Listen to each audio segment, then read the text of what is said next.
Hello guys, welcome back to another video. In today's video we are going to talk about the background of Florence Nightingale, the lady with the lamp. Why was Florence Nightingale nicknamed as the lady with the lamp? And we are going to look at Florence and nursing, Florence and early life, the death of Florence Nightingale, the family, the history and the family life of Florence Nightingale. So Florence Nightingale was between 1820 to 1910 when he died. We are going to look at how these things take place up to when Florence Nightingale died.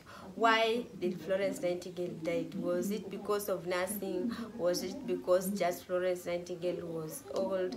Or was it because of maybe Florence Nightingale has contacted the deceased when she was in the field?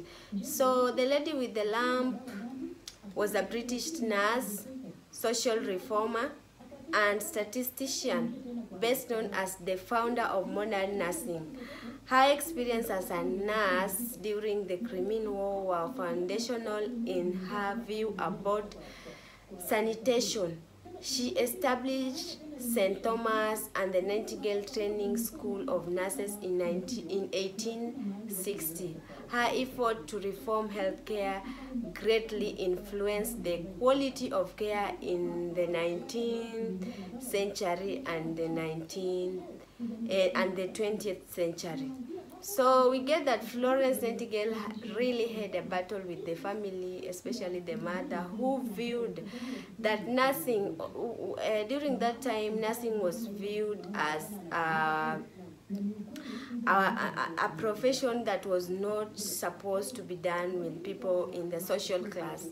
So we are going also to look at that and how Florence Nightingale managed to become a nurse and overcome the objection of her parents. So let's look at Florence Nightingale and her early life. So Florence Nightingale was born in May 12, 1820, May 12, 1820 in Florence, Italy, to the Francis Nightingale and William Shaw Nightingale. She was the younger of the two children. Nightingale's affiliate British family belonged to a social class. The family of Nightingale they were people who belonged to a high rank class. Her mother and Francis, that is the father, hailed from family of the social class, of the people who come from a better background, and they took pride in socializing with people of prominent social standing. Despite her mother's interest in social climbing, Florence herself was reported awkward in social situations. She preferred to avoid being the center of attention. As much as possible, Florence Nightingale preferred to not be viewed as a person in a good social class. So strong-willed Florence often butted head with her mother, whom she viewed as the over-controlling her about what she's supposed to do. And still, like many daughters, she was eager to please her mother. So she told her mother, I think I got something more good, and she said she had something more good, and she feel that she has something that is special, and that is why she want to become a nurse. So Florence's father was William Shaw Nightingale, a wealthy landowner who had inherited two estates in Lear and the other one in the Hemisphere. So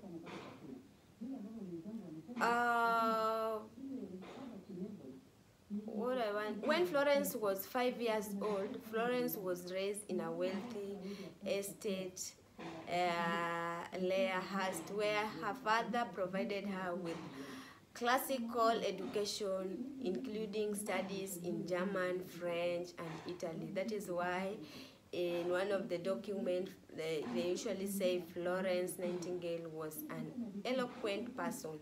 He could speak more than 2 languages. From a very young age, Florence Nightingale was active in philanthropy, ministering to the ill and the poor people in their village or in the neighboring family estate. By the time she was 16 years old, it was clear to her that nursing was her calling. And therefore now that is when she decided she believed it to be her divine purpose. So after Florence Nightingale has decided that he feels that nursing was a call to her, she approached her parents and told them about her ambition to become a nurse. They were not pleased. They were not happy with the fact that her parents they were not happy with that, the fact that their daughter wanted to become a nurse, and because nursing was viewed as a profession that was only done with the people with low social class, not Florence Nightingale, who was coming from a high social class. So the parents was not happy with that, and Florence Nightingale had already made up her mind, that he wanted to become a nurse. So during the Victory era, a young lady from Nightingale social status were expected to marry a man from means, a man who is coming from a better background, not to take up a job that was viewed as a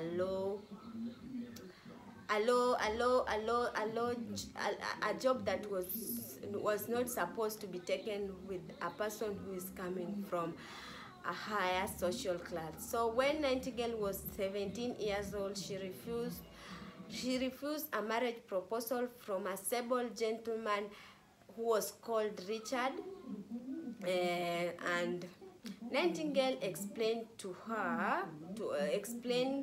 her reason of turning him down, saying that while he stimulated her intellectually and romantically, her moral active nature requires satisfaction and will not find it in his life.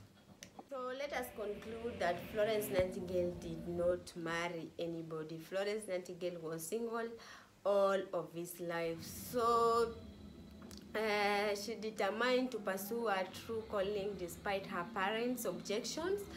In 1844, Nightingale enrolled as a nursing student at Lutheran Hospital of Pastor Friedrena in Germany. I think those people had started training nurses, and in the year early 1850, Nightingale returned to London, where she took a nursing job in the Middlesex Hospital for an ailing governesses. Her performance there so impressed her employee that Nightingale was promoted to the superintendent within just a year of being hired. The position proved challenging.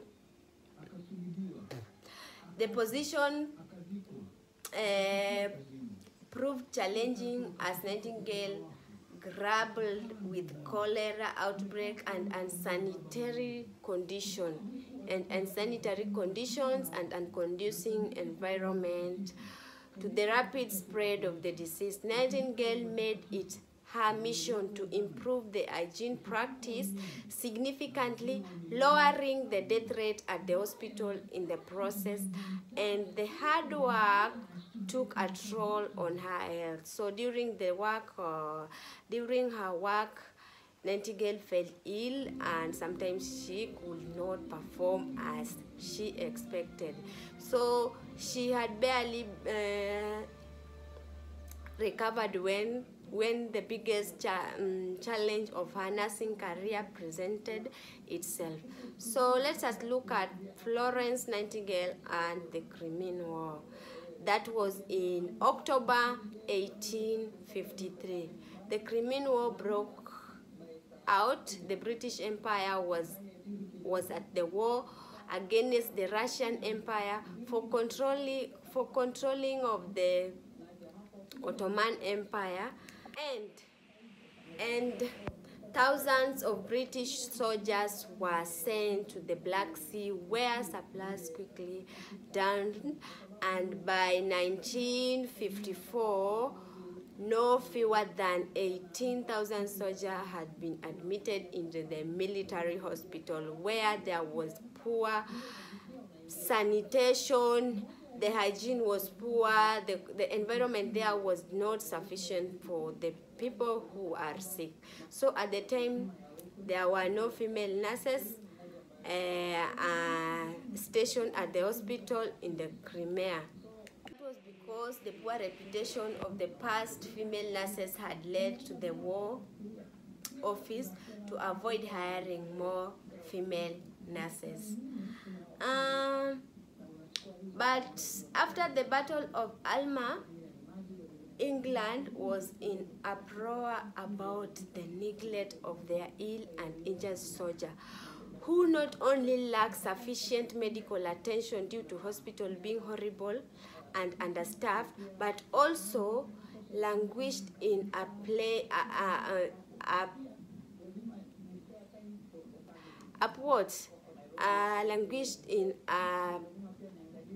appealing, receiving a letter,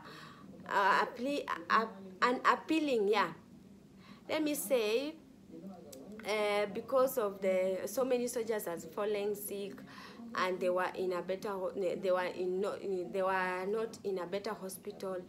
They needed somebody to take care of this, and that is when Florence Nightingale was sent a letter. So in late 1954, Nightingale received a letter from Secretary of the War, Sidney Heartbeat, asking her to organize a group of nurses to tend to the sick and fallen soldier in the Crimea. Nightingale rose to her calling. She quickly assembled a team of 34 nurses from a variety of religion orders and sailed with them to the Crimea just a few days after the letter. Although they had been warned of the horrible condition there, nothing could have prepared Nightingale and her nurses for what they saw when they arrived there. The hospital itself sat on top of the large sea pool, which contaminated the water and the hospital building itself. Patients were laying on the stretcher on their own. No one could attend to them, and there was just a necessary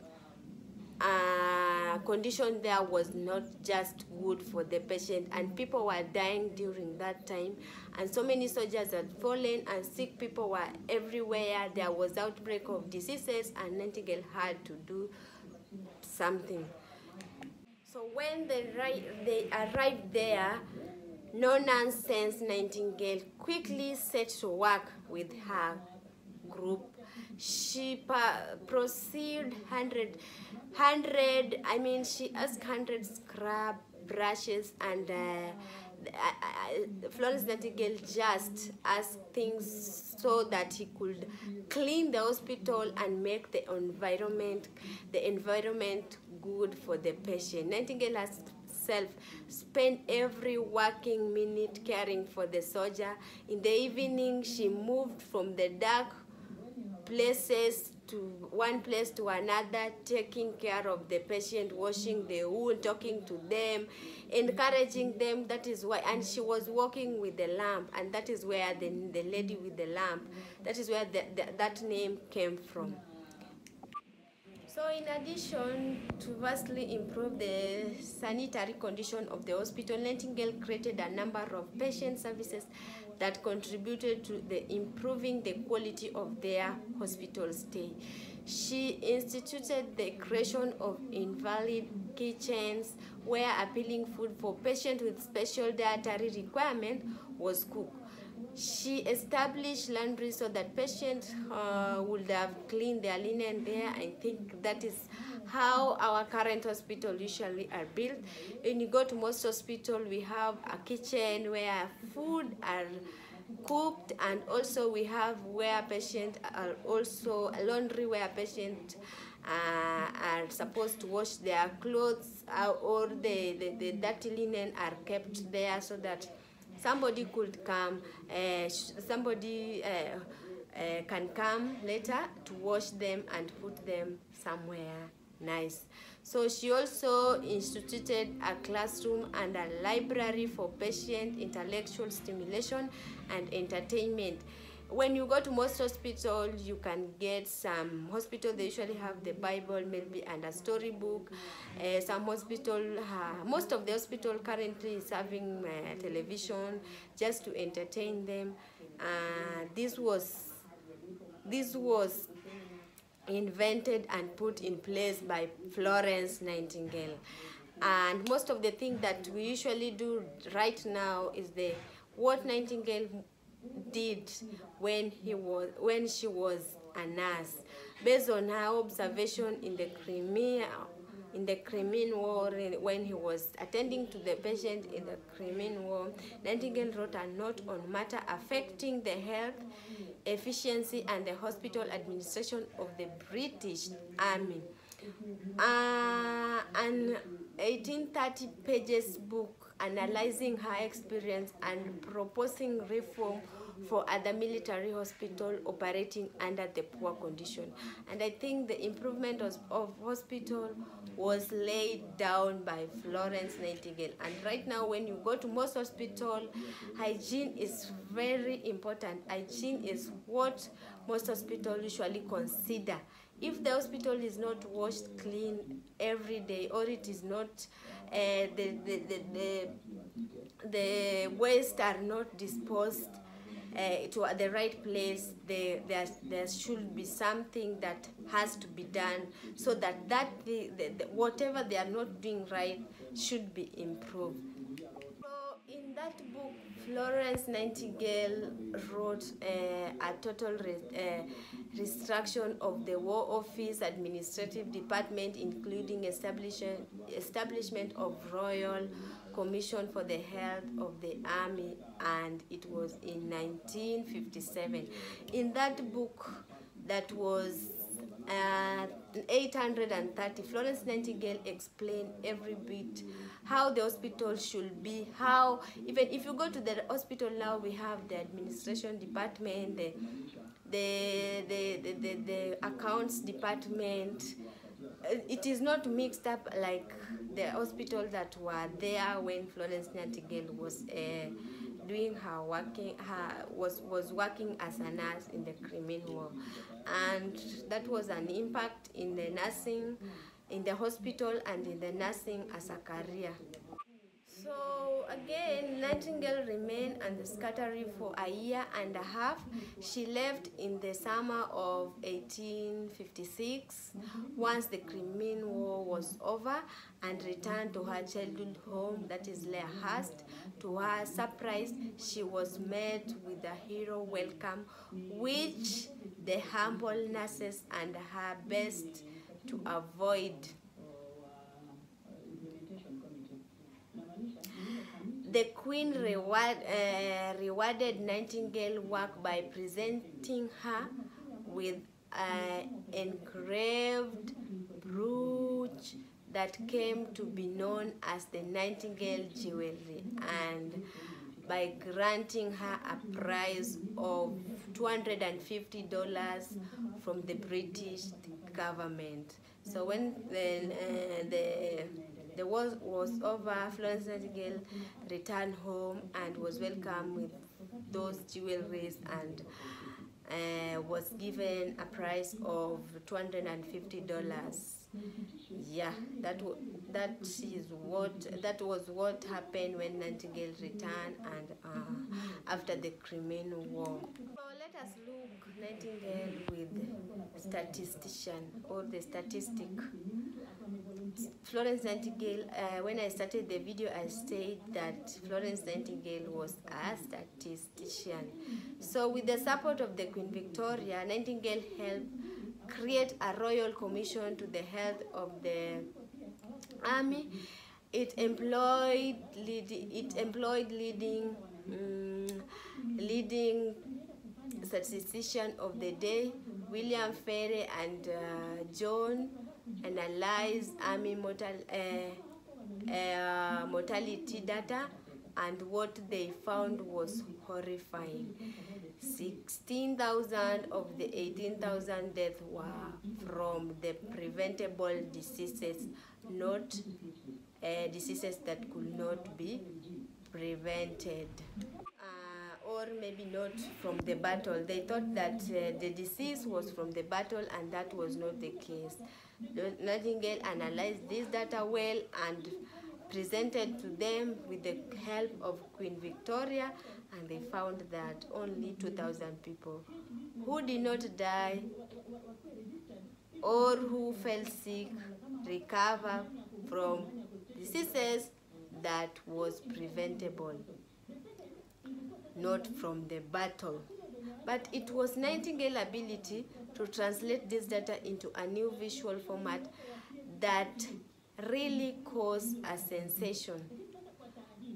Her polar area diagram, now known as Nightingale-Ross diagram, showed how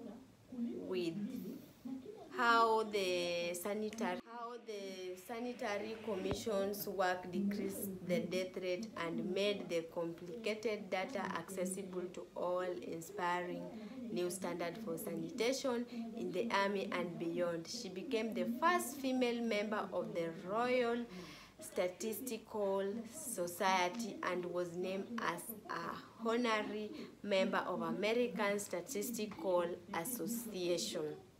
That was Nightingale with statistician and Nightingale.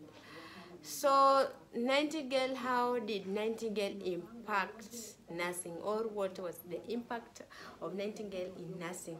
Nightingale decided to use the money to further her cause. So in 1960, she funded the establishment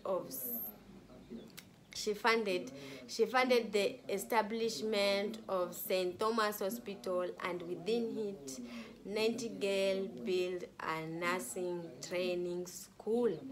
Yes, Nightingale built a nursing training school in St. Thomas, as she also funded the St. Thomas Hospital. So from there, Nightingale became a figure, public admiration, poems, songs, and plays were written and dedicated in their honor of a young woman aspired to be like her. Most of the young women wanted to become like Florence Nightingale. What she did, they wanted just to be like Florence Nightingale, and also they wanted to become nurses. They were eager to follow the example of Nightingale. Even women from the wealthy upper classes who viewed nursing as a low social class career that could not be done with people who came from high social class. And that is how Nightingale improved or changed how the nursing as a career should be viewed. And most of the women now enrolled at nursing training school.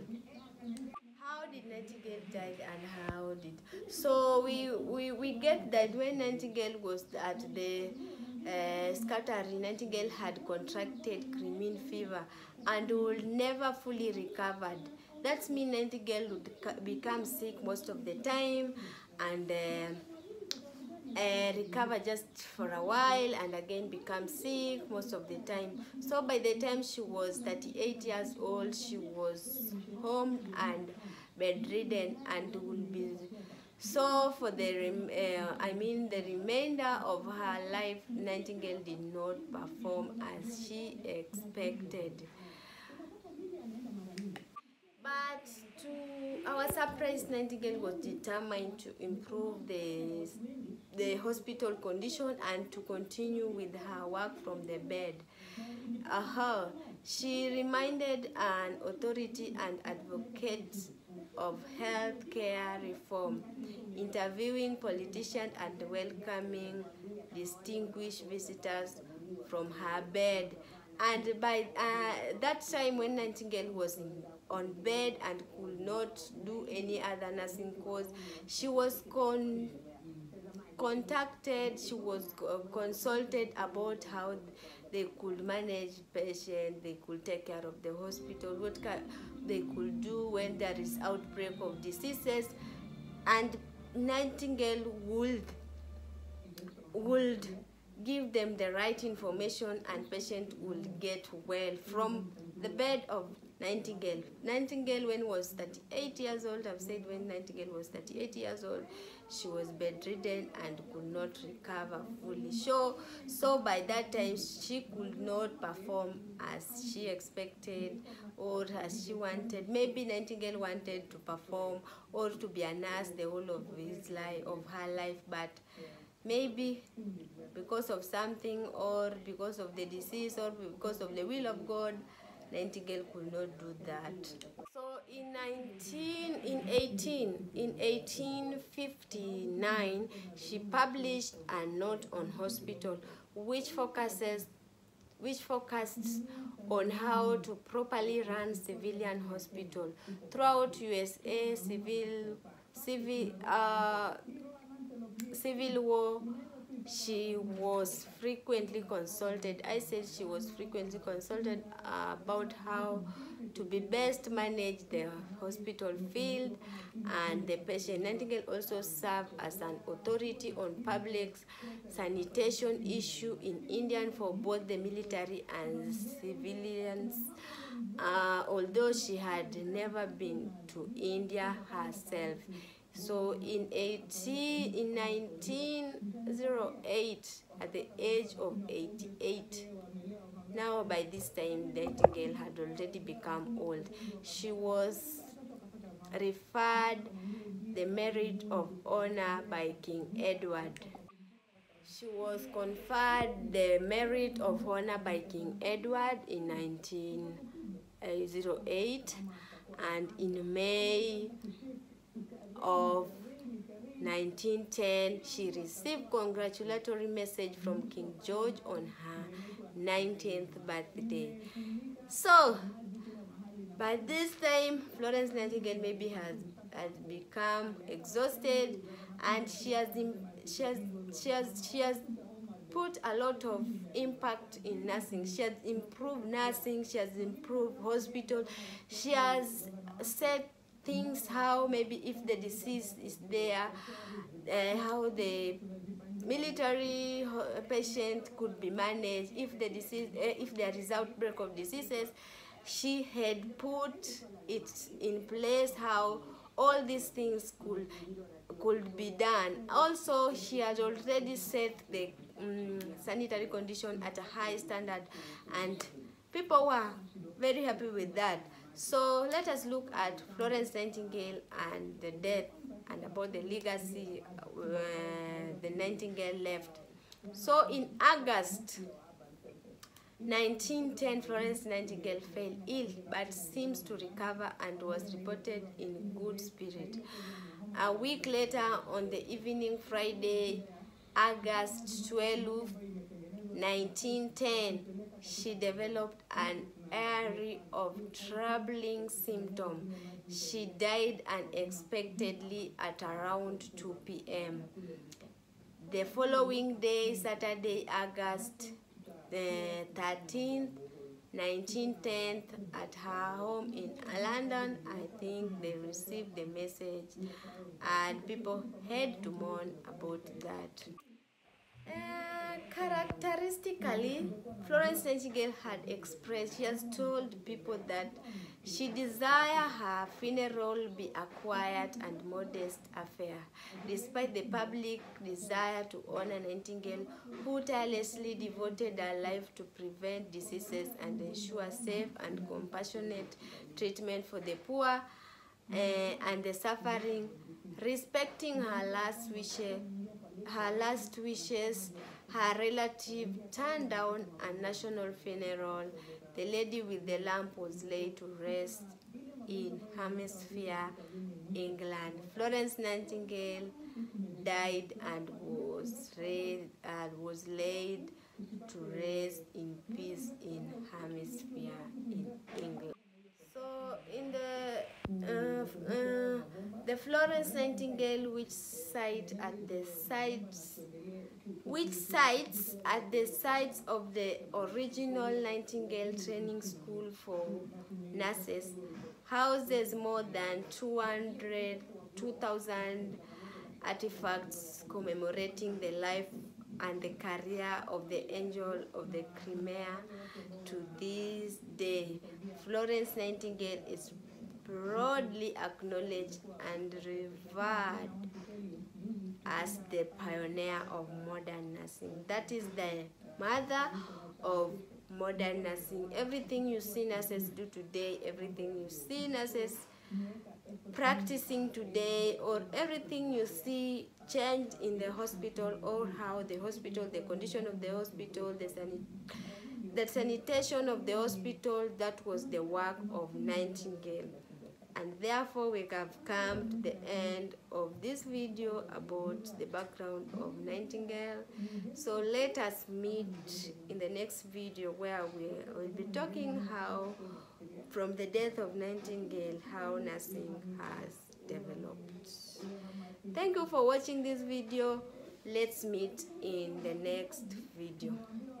Don't forget to subscribe, don't forget to like, share, comment. Let me know what you want me to talk about in the comment section.